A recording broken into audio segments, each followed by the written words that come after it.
What if sin wasn't an offense against God, but a conflict created within your own mind? What if what you were taught to fear was just a psychological construct? Since the beginning of time, human beings have lived torn between desire and guilt, between what they feel and what they were taught not to feel. But after all, is sin something real, spiritual, transcendental? Or is it just a psychological mechanism created for control, order, and social survival? Today, we're going to cross dangerous territory where religion, psychoanalysis, and theology meet. Watch until the end, because this reflection could change the way you see yourself. The idea of sin was born long before modern psychology. It emerges as an absolute moral rule established by a divine authority. To sin isn't just to make a mistake, it's to disobey, to break an invisible pact between the human and the sacred. But notice something curious. Almost all the classic sins involve natural impulses. Quick examples: desire, anger, envy, pleasure, and ambition. Then the uncomfortable question arises. If these impulses are part of human nature, why would they be condemned?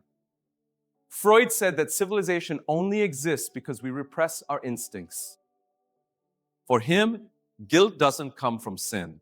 It comes from the superego, that internal voice that internalizes society's rules. In other words, you don't feel guilty because you sinned against God. You feel guilty because you learned that you shouldn't desire that.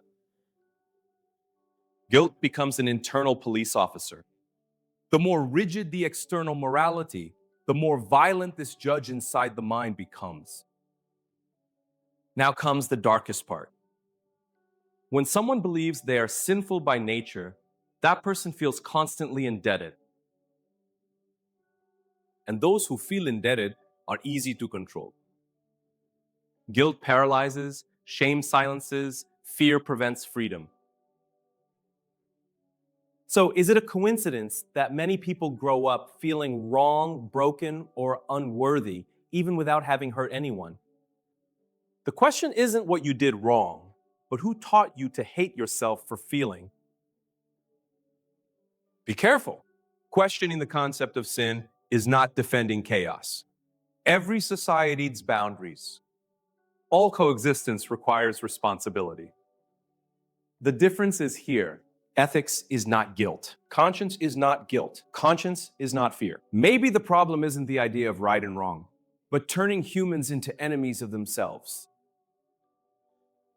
Maybe true maturity lies in exchanging blind guilt for conscious responsibility. So I leave you with this question. Do you avoid certain things because they really hurt you or others? Or because someone once taught you to be ashamed of them? Sin may be a question of love, or a spiritual question for some. For others, a powerful psychological construct. But perhaps the greatest prison is never having stopped to question it. If this video made you think, hit the like button. It helps more than you can imagine. Subscribe to the Uma So Palavra channel for more deep reflections like this. And comment below, sin or psychological construct.